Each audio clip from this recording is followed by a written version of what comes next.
Beleza?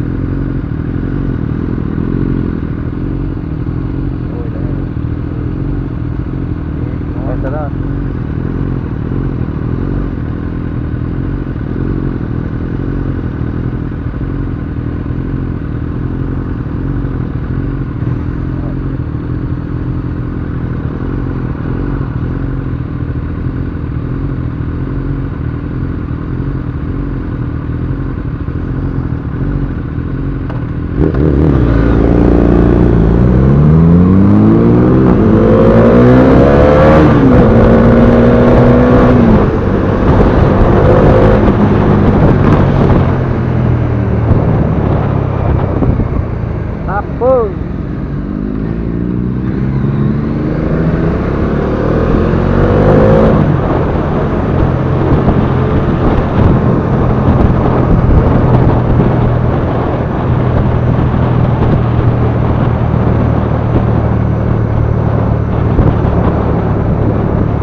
Agora tem que esperar ela estacionar ali, velho.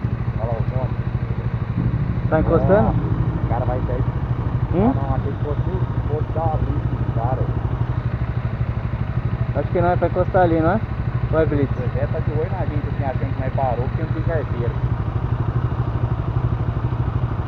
Vamos ver onde o carro vai parar, velho.